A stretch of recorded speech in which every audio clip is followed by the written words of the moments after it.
ውድ የትንቢት ቃል የወንጌል አገልግሎት ሳምንታዊ የመጽሐፍ ቅዱስ ጥናት ታዳሚያን በያላችሁበት የጌታችን የኢየሱስ ክርስቶስ ጸጋና ሰላም ይብዛላችሁ።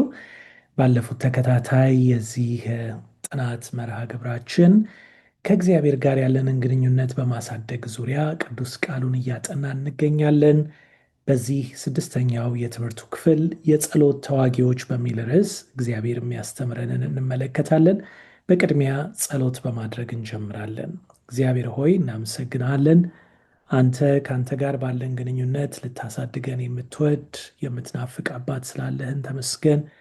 አሁንም በተለየ መንገድ እግዚአብሔር ሆይ አንተ አቅም ጉልበት እንድትሆነን ቃልን ስንማር ሳለ ማስተዋልን ጥበብን እንድትሰጠን እንደዚሁም ከአንተ ጋር ባለን ግንኙነት ለማደግ እንዲረዳን በጸሎት ሕይወታችን እንድንበረታ አግዘን። ስለሰማን ተመስገን። ክብር ላንተ ይሁን በጌታ በኢየሱስ ስም አሜን። እንግዲህ የጸሎት ተዋጊዎች የሚለውን ይህንን ርዕስ ስናጠና መግቢያ ጥቅሳችን በመዝሙር 16 ቁጥር 18 ላይ ይገኛል። በመዝሙር 16 ቁጥር 18 ላይ የእግዚአብሔር ቃል ሲናገር እንደዚህ ይላል። እግዚአብሔር የልመናዬን ድምፅ ሰምቷልና ወደድሁት፣ ጆሮንም ወደ እኔ አዘንብሏልና በዘመኔ ሁሉ እጠራዋለሁ ይለናል። ይህ መዝሙረኛው የተናገረው ቃል ነው። እግዚአብሔር ጸሎታችንን እንደሚሰማ ወደ እሱ ስንቀርብ እሱ ደግሞ ወደ እኛ የቀረበ አምላክ መሆኑን እንደምንረዳ ከዚህ እናስተውላለን። እንግዲህ ለጥናታችን መግቢያ እንዲሆነን በቅድሚያ እግዚአብሔር ሰውን ጨምሮ ፍጥረታትን በሙሉ ሲፈጥር እርስ በርሳቸውና ከእርሱ ጋር የመገናኘት ችሎታ እንዲኖራቸው አድርጎ እንደፈጠረ እናውቃለን። የሚያሳዝነው ግን አዳምና ሔዋን ኃጢአትን ከሰሩ በኋላ የሰው ልጆች ከእግዚአብሔር ጋር በቀጥታ የመገናኘት ችሎታቸውን አጥተዋል። እናም እግዚአብሔር አንድን ስጦታ አስቀምጦልናል። ይህም ስጦታ ከእርሱ ጋር መገናኘታችንን የሚያስቀጥል ልክ እንደ ስልክ በመሆን የሚያገለግለን ሲሆን እርሱም ጸሎት ነው።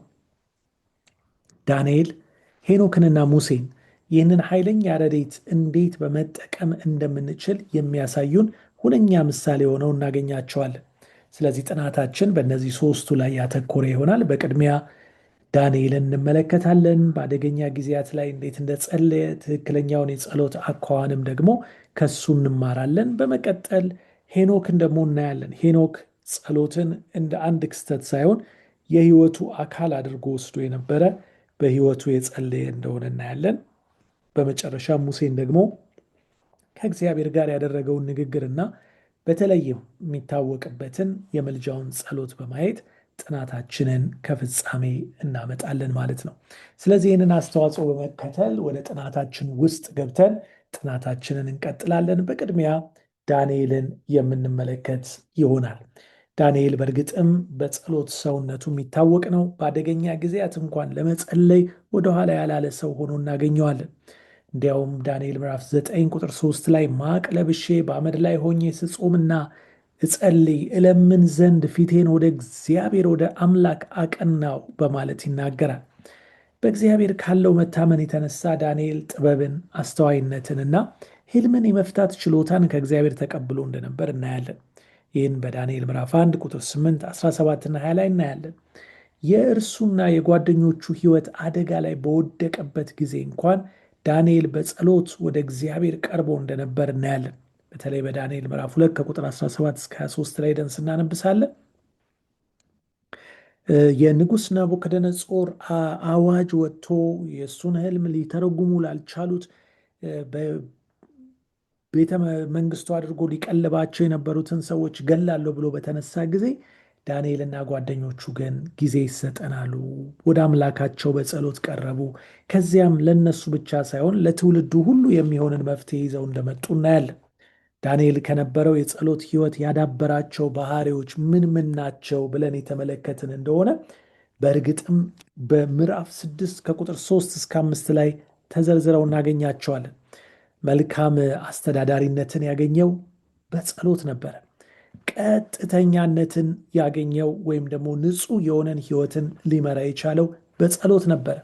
ያ ብቻ አይደለም፣ ታታሪነትን ያገኘው በስራው እንከን ያልተገኘለት ትጉ ሰራተኛ መሆን የቻለው በጸሎት ነበር። በጥቅም አለመደለልን በገንዘብም ሆነ በሌላ ያገኘው አሁንም በጸሎት ብርታት ነበር። አስተማማኝነትን ያገኘው። ሰዎች ታመኑበት ነበረ። በእርሱ ላይ ያላቸው አመኔታ ትልቅ ነበር። ይህንንም ያገኘው አሁንም በጸሎት ነበር። ሞገስን በቆመበት ቦታ ሁሉ በነገስታት ፊት ሲቆም ከአንድም ሁለት ሶስት ነገስታቶችን በእግዚአብሔር ፊት የነበረው ሞገስ ይታያቸው ነበረ። ደግሞም ታማኝ ነበር ዳንኤል። እንግዲህ እነዚህን ሁሉ በረከቶች ዳንኤል ከየት አገኘ ብለን በምንመለከትበት ጊዜ ዳንኤል እነዚህን ያገኘው በጉልበቱ በመንበርከክ እንደነበር እናያለን። ከዛም ባለፈ ደግሞ የማይነቀፍ መሆንንም ያገኘው በጸሎት ነበረ። እንግዲህ ዳንኤል በተለይ ምዕራፍ 6 ከቁጥር 3 እስከ 5 ሄደን ስናነብ ጠላቶቹን ሊጥሉት ያልቆፈሩት ጉድጓድ ያልበረበሩት ነገር አልነበረም። ግን እርሱ በሁሉም ከአምላኩ ጋር ካለው ግንኙነት በስተቀር ፍጹም ሆኖ እንደተገኘ እናያለን።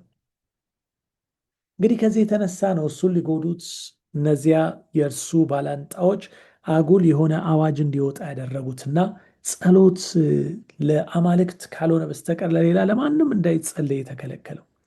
ታዲያ ሰማይ የዳንኤልን ጸሎት ይመለከት እንደነበር እናያለን። ጠላቶቹ ሊጎዱት የሚችሉት ይህንን ግንኙነት ቢያቋርጡ ብቻ እንደሆነ ነበር ያስተዋሉት። ዳንኤል ግን የሞት አደጋን እንኳን ተጋፍጦ ሳለ የጸሎት ልምምዱን አላቋረጠም ነበር። አዎ ለሌላ አምላክ የሚጸልይ ወደ አንበሳ ጉድጓድ ይጣላል ቢባልም እሱ ግን ወደ አንበሳ ጉድጓድን መጣል መረጠ። ከአምላኩ ጋር የነበረውን በየዕለቱ ሳያቋርጥ 3 ጊዜ የሚጸልየውን ጸሎት ከማቋረጥ። ያ ብቻ አይደለም፣ መስኮቱን ወደ ኢየሩሳሌም አቅጣጫ ከፍቶ በግልጽ እየታየ ይጸልይ ነበረ። ያም ደግሞ ሳይበቃ ተንበርክኮ መጸለይ ልማዱ እንደነበር ተጽፎልናል። የጸሎት ትኩረቱ ደግሞ በምስጋናና በልመና ላይ ያተኮረ ሆኖ እናገኘዋለን። በእርግጥም ታዲያ ከዳንኤል የጸሎት ሕይወት እኛም እነዚህን ነገሮች እንማራለን። 1 ያለማቋረጥ በየዕለቱ መጸለይ፣ እንደዚሁም በእግዚአብሔር ፊት እርሱን በመገናኘት መጸለይን፣ ራሳችንን ደግሞ ዝቅ በምናደርግበት በመስገድ ወደ እርሱ መቅረብ ምን ያህል አስፈላጊ እንደሆነ ከዚህ እንረዳለን። እንግዲህ ትክክለኛው የጸሎት አኳኋን ምንድን ነው? እንዴት ሆነን ነው መቅረብ ያለብን? ቆመን ነው? ተንበርክከን ነው? ተቀምጠን ነው እንል ይሆናል። ዳንኤልም ጽሕፈቱ እንደታወቀ ባወቀ ጊዜ ይላል ወደ ቤቱ ገባ፣ የእልፍኙንም መስኮቶች ወደ ኢየሩሳሌም አንጻር ተከፍተው ነበር። ቀድሞም ያደርግ እንደነበረ በየዕለቱ 3 ጊዜ በጉልበቱ ተንበርክኮ በአምላኩ ፊት ጸለየ፣ አመሰገነም ይላል። በምንጸልይበት ጊዜ ከወዳጃችን ጋር እንደምንነጋገር ከእግዚአብሔር ጋር እንነጋገራለን። በእርግጥም ወደ እርሱ እንቀርባለን። እግዚአብሔር ግን ከኛ እንደ አንዱ አይደለምና እርሱ የዓለማት ሁሉ ንጉሥ መሆኑን ማስታወስ ያስፈልገናል። በዚህም ምክንያት እግዚአብሔር እንደ ገዢ ዕውቅና እየሰጠው በፊቱ ተንበርክኮ መጸለይ የዳንኤል ልማዱ ነበረ። በማንኛውም ሁኔታ ውስጥ ወደ እግዚአብሔር መጸለይ የምንችል ስለሆነ በዚህ አኳኋን ሁል ጊዜ መጸለይ ግዴታ ነው ማለት አይደለም። ነገር ግን በእግዚአብሔር ፊት አይኖቻችንን መጨፈን በጸሎታችን ላይ እንድናተኩር የሚያደርገን ከሆነ እሱን እንለማመዳለን። በአንዳንድ ሁኔታዎች ላይ ደግሞ ላይመቸን ይችላል። ለምሳሌ በመራመድ በማሽከርከር ላይ ሆነን ልንጸልይ እንችላለን፣ አይናችን እንደተከፈተ። ዋናው ነገር ስንጸልይ ለእግዚአብሔር የሚገባውን ክብር እየሰጠን መሆኑን ማረጋገጥ ያስፈልገናል። ለዚህ ነው መንበርከክ፣ መስገድ፣ በእግዚአብሔር ፊት መቅረብ ሰውነታችንን ዝቅ ሲያደርገው ያ ደግሞ ለአእምሯችን የሚያስተላልፈው መልእክት ይኖራል። ግን ዋናው ነገር በእግዚአብሔር ፊት የምንቀርብበት የልባችን ተክለ አቋም ነው። ደግሞም እዚሁ ላይ የምንማረው በመጽሐፍ ቅዱስ ውስጥ በተለያዩ መንገዶችና በአያሌ ሁኔታዎች ውስጥ ሰዎች በጸሎት እንደቀረቡ በምሳሌ ቀርቦልናል። ለምሳሌ ዮሳፋጥ በሕዝቡ ፊት ቀጥ ብሎ ቆሞ እንደጸለየ ተጽፎልናል። ዳዊት ሊያመሰግን በእግዚአብሔር ፊት ተቀመጠ ተብሎ ተጽፎልናል። ሰለሞን ተንበርክኮ እጁን በማንሳት እንደጸለየ ስለ እርሱም ተጽፎልናል። የእስራኤል ሕዝብ ሊጸልይ በመሬት ላይ ሰገደ ይለናል ነህምያ ምዕራፍ 8 ቁጥር 6። ዳዊት በአልጋውም ላይ ሆኖ ሰግዶ እንደጸለየ አንደኛ ነገሥት 1:47 ይናገራል። ነህምያ በንጉሱ ፊት በጸጥታ ቆሞ በልቡ ነበር የጸለየው። እርሱ ደግሞ ንጉሱም ሰምቶ ረዳው። እንግዲህ ሁኔታችን ምንም አይነት ቢሆን መጽሐፍ ቅዱስን ሳናቋርጥ እንድንጸልይ አንደኛ ተሰሎንቄ 5:17፣ በትጋት እንድንጸልይ ቆላስይስ 4:2፣ እንደዚሁም በጽናት እንድንጸልይ ሮሜ 12 ቁጥር 12 ይነግረናል። ስለዚህ ዋናው ነገር በጽናት መጸለይ፣ በጽናት በእግዚአብሔር ፊት መቅረብ እንደሆነ ከዚህ እንማራለን። ቀጥሎ የምንመለከተው ገጸ ባህሪ ወይም ደግሞ የመጽሐፍ ቅዱስ ባለ ታሪክ ደግሞ ሄኖክ ነው። ሄኖክን በምንመለከትበት ጊዜ የጸሎት ሕይወቱ የእርሱም የሚገርም ነበር። ሄኖክም ይላል መጽሐፍ ቅዱሳችን አካሄዱን ከእግዚአብሔር ጋር ስላደረገ አልተገኘም ይለናል። እግዚአብሔር ወስዶታልና። ዘፍጥረት ምዕራፍ 5 ቁጥር 24። ሄኖክ የኖረበት ዘመን ከውሃ ጥፋት በፊት የነበሩት ሰዎች ክፋት እጅግ በበዛበት አስቸጋሪ ጊዜ ነበር። ልጁን ከወለደ በኋላ ስለ እግዚአብሔር ያለው መረዳትና ከእርሱ ጋር የነበረው ህብረት በኃይል እንደጨመረ በዘፍጥረት 5 ከ21 እስከ 24 እናነባለን። ታዲያ በዚህ ግንኙነት ውስጥ ጸሎት ዋና አካል ነበር። የሥራ ጫናና አስቸኳይነቱ በጨመረ ቁጥር የጸሎቱ ጽናትና ግለት ይጨምር ነበር። አንዳንድ ጊዜ ከእግዚአብሔር ጋር የጠለቀ ህብረትን ለማድረግ ወደ ገለልተኛ ስፍራዎች ይሄድም እንደነበር እናያለን። ነገር ግን ሁልጊዜ ስለ እግዚአብሔር ያለውን እውቀት ሊያካፍል ወደ ህዝቡ ይመለስ ነበር። እንግዲህ እግዚአብሔር በቀኑ ሩጫና ጥድፊያ መካከልም ሆነ በጸጥታ የግል ቦታ ላይ ሊያዳምጠን ዝግጁ ነው። በምድር ላይ ሁሉ እኛን ሊሰማና ሊያይ የማይችልበት ቦታ የለም። ጸሎታችን ከልባችን በቃላት ወይም ደግሞ በጽሞና በሐሳባችን መጸለይ መግለጽ እንችላለን። ዋናው ነገር ግን ከእግዚአብሔር ጋር በጸሎት መገናኘታችንን አለማቋረጣችን ነው። 24 ሰዓት ሰባቱንም ቀን በሳምንት ሁሉንም ጊዜ በእግዚአብሔር ፊት መገኘት፣ እርሱ ከኛ ጋር እንዳለ በማሰብ መንቀሳቀስ፣ እርሱም በፊታችን አድርገን መመላለስ፣ ይህ የእውነተኛ ጸሎት ግቡ ነው። እንግዲህ ይህን ካየን በኋላ ወደ ሙሴ ነው የምናልፈው። ሙሴን ደግሞ በምንመለከትበት ጊዜ ሙሴ የጸሎትን ሕይወት በሌላ አቅጣጫ በሕይወቱ ያሳየናል። አንደኛ ሙሴ እንደ ሰው ከእግዚአብሔር ጋር አፍ ለአፍ የተነጋገረ እንደነበር ተጽፎለታል። ዘዳግም 34 ቁጥር 10 እግዚአብሔርን ፊት ለፊት እንዳወቀው እንደ ሙሴ ያለ ነቢይ ከዚህ ወዲያ በእስራኤል ዘንድ አልተነሳም ተብሎ ነበር የተጻፈው። እግዚአብሔር ከሲና ተራራ ላይ ሲናገር በሰሙ ጊዜ የእስራኤል ሕዝብ ከድምፁ የተነሳ መሞትን ስለፈሩ እግዚአብሔር በድጋሚ እነርሱን በቀጥታ እንዳያናግራቸው ጠይቀው እንደነበር እናነባለን። ዘጸአት 20 ከ18 እስከ 19። ከዚህ ከእግዚአብሔር ጋር ፊት ለፊት ይነጋገር የነበረው ታዲያ ሙሴ ሐሳቡ እንደዚህ አልነበረም። ከሚቃጠለው ቁጥቋጦ እስከሞተበት ቀን ድረስ ለ40 ዓመታት ሙሴና እግዚአብሔር በመደበኝነት በግል ሊነጋገሩ እንደነበር እናያለን። እግዚአብሔር ለሙሴ መገናኛውን ድንኳን የሚሰራበትን ጥንቁቅ መመሪያዎችና በርካታ ሕጎች የሰጠው አያሌ የ40 ቀናት ቆይታዎች መጽሐፍ ቅዱስ ተመዝግበውልን እናገኛለን። እንግዲህ በእነዚህ 40 ቀናት ነበር ሙሴ በተራራ ላይ እየሄደ እየቆየ ያንን በረከት የሚያገኝ የነበረው። ከእግዚአብሔር ጋር ፊት ለፊት የመነጋገር እድሉ ባይኖረንም ዛሬ ለኛ ወገኖቼ ጸሎት ከእርሱ ጋር በቀጥታ እንድንገናኝ በማድረግ ቦታውን ክፍተቱን ይሞላልናል። እንግዲህ ወደ ሙሴ እና ወደ ጸሎት ልምምዱ ስንመለከት ሌላ የምናየው በጣም ቁልፍ ነጥብ ደግሞ የምልጃን ጸሎት ነው። እግዚአብሔርም ሙሴን በምልጃ ጸሎት እንደተጠቀመበት እናያለን። እግዚአብሔርም አሮንን ሊያጠፋው እጅግ ተቆጣው ይላል። ስለ አሮን ደግሞ በዚያ ጊዜ ጸለይኩ ብሎ ይናገራል። ዘዳግም ምዕራፍ 9 ቁጥር 20 ላይ የምልጃ ጸሎት በሌሎች ምትክ ለእነርሱ የምንጸልየው ጸሎት ነው።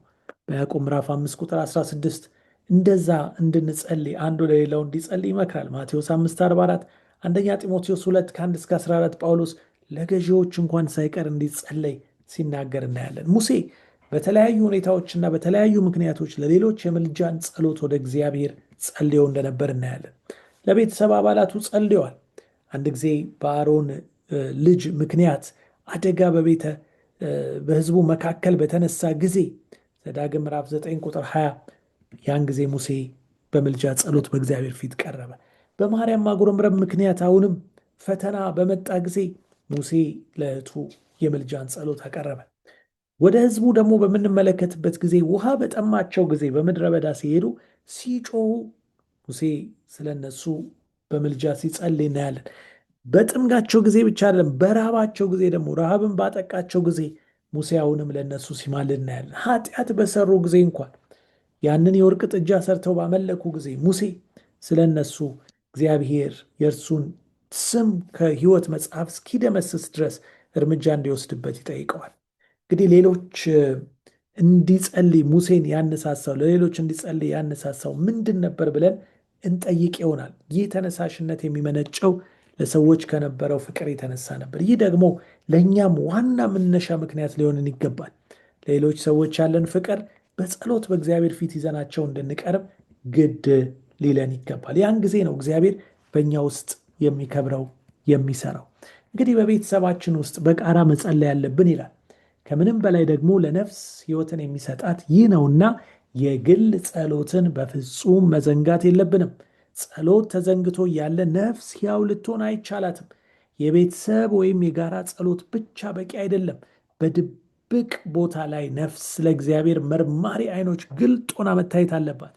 ድብቅ ጸሎት ሊደመጥ የሚገባው ጸሎትን በሚሰማው በእግዚአብሔር ብቻ ነው።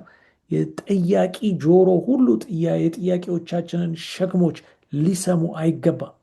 በድብቅ ጸሎት ውስጥ ነፍስ ከሚንከባከባት ተጽዕኖዎችና ከችኮላ ታርፋለች። በእርጋታ ግን ደግሞ በግለት ወደ እግዚአብሔር እጆቿን ትዘረጋለች። በድብቅ የሚያይና ከልብ የሚወጣውን ጸሎት ለመስማት ጆሮዎቹ ክፍት ከሆኑት ከእርሱ ጋር ዘላቂና ጣፋጭ የሆነ በረከት ይመነጫል ይለናል። እንግዲህ ከዚህ እንደምንረዳው በእርግጥም ያለ ጸሎት መተንፈስ አንችልም፣ መኖር አንችልም። ይልቁንም ጸሎታችን በዘልማድ ወይም ደግሞ በከንቱ እንዳይሆን እግዚአብሔር ራሱን በገለጠበት በዚያ ፍቅር ወደ ነው ከእርሱ ጋር ደግሞ ለመገናኘት ፈቀደንና ወደን የምንቀርብ ልጆቹ እንድንሆን ያስፈልጋል። እንግዲህ እግዚአብሔር በዚህ ዕለት ዕለት እንዲያበረታ እንዲያጠነክረን የጸሎት ሕይወታችን እንድንፈትሽ እኛም እንደ ዳንኤል እኛም ደግሞ እንደ ሄኖክ እንደዚሁም እንደ ሙሴ በእነዚህ የጸሎት ልምምዶቻቸው የበለጠ የተሞላና የተባረከ ሕይወት እንዲኖረን እግዚአብሔር በጸጋው ይርዳን። ጌታ ይባርካችሁ።